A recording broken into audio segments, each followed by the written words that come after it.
Okay, we're going to take a good look at how to set up a class list in uh, KaganTools.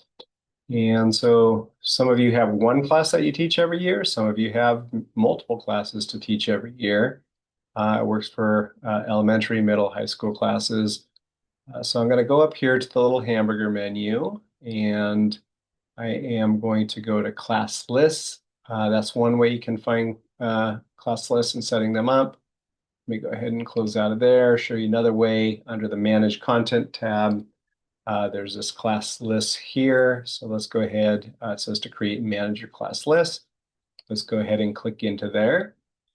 And notice what it's saying. So class list, create and manage your class list here. These are going to be used with selector tools and TeamTools.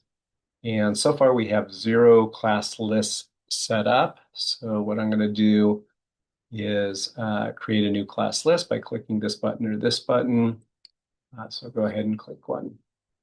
The easiest way to set up class lists is the paste or import button, and I'll get to that in a second.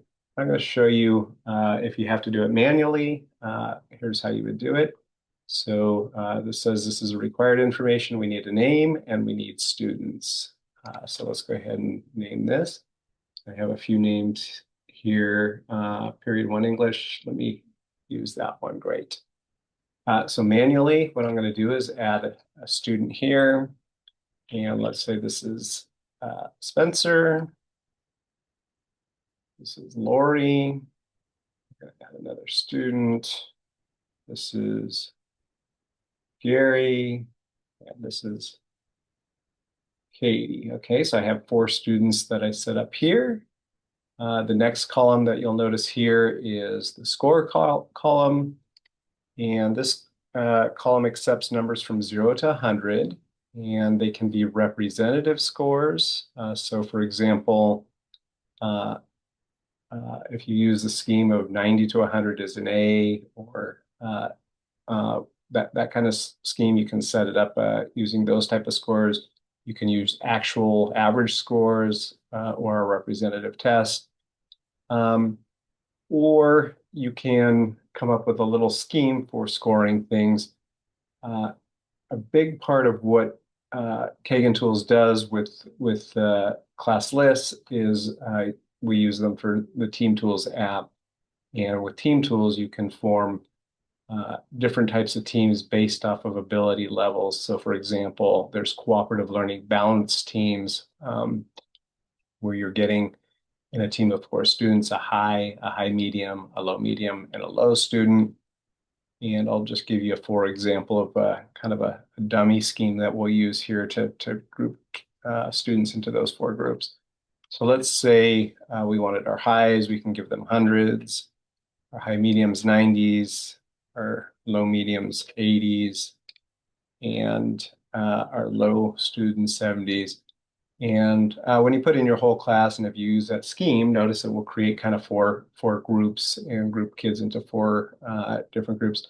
That's perfectly fine for the purposes of forming different types of groups. Or you can, again, use real scores if you have them. If you prefer that, that's great too. Icons. So an icon, what this is, they're all stars of different colors. So I'll show you. There's a red, black. So you're just picking these, and you can use these for whatever purposes you want. These are completely optional and completely up to you to use however you want. Let's say, for example, you wanted to say, hey, my red stars to me mean something about disciplinary issues. And I'm going to put a note in here. And my note, I'm going to say, Spencer and Maury should not be on the same team. So this is just a little reminder to myself to remember that they shouldn't be on the same team. Let's say, for example, Gary's primary home language is Spanish, and we're going to use a black star for language issues or concerns, and say, I'm just going to put Spanish on here. And that might be a helpful little reminder for me when I'm forming teams later to remember, oh, Gary speaks Spanish, and I want to buddy him up with another teammate who is Spanish English bilingual. Again, completely optional, completely for your use. This column here, the absent or non-absent. So this is if at any point you want to see who's absent or non-absent, you just check who's absent for the day and you uncheck them when they're present, and that will kind of ripple through to the different ways of forming teams and groups, etc. So that's basically it. We set up a little class of 4 students. You would set up a class for as many students as you have in your class manually. That's the way you would do it. Notice this, when I click the paste or import button, it takes that information that we entered and it shows me this format, and it's just the basic text format if you wanted to just type these in to add some more students. So I'm going to put myself on here, yeah, and I did a great job, and I'm going to give myself a 100. I'm going to put Becky on here, and let's put her down for 102, and now I'm going to accept that just to show you what that does. So basically, it's just adding us to the class list. Let's go back to the paste import, and this little button that we have down here at the bottom, load sample list. So let me just clear that out. Let me click the load sample list button, and you can see if at any time you want to just test this out or play with it, you can load that sample list to just get a simple format. Notice here we just used first names and a score. You can use first names, last names, scores if you want. If you're going to use last names, go ahead and type them in. So here is, I found Becky down here, and I'm going to put her last name like that. If you have 2 Beckys in there, you may want to just say Becky H. All right, and if I accepted that, it would accept my class list like this. All right. The easier way, as I mentioned, was the paste or import button. So you click on this. We're going to clear this out.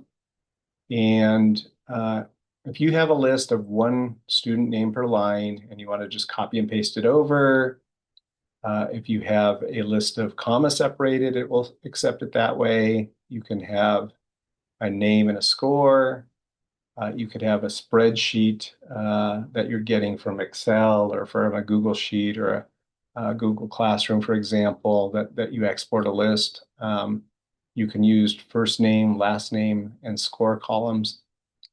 So you can browse for a file on your computer. What I'm going to do is I have a little file on my computer that I'm going to just drag over here.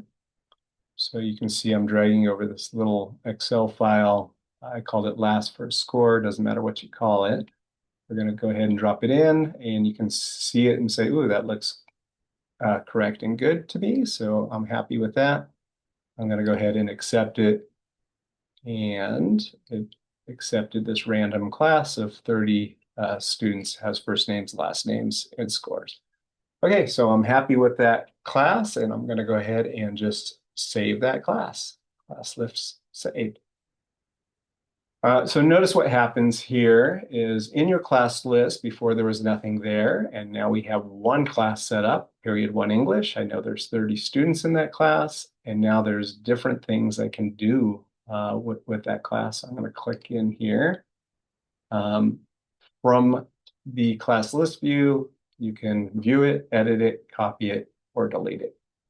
For now, I'm going to leave it as is, and in a video from TeamTools, we're going to be using that class list to show you what we can do with our class for forming teams and groups and pairs, etc. All right, that's it for class list. Thank you very much, and we'll see you in the TeamTools video.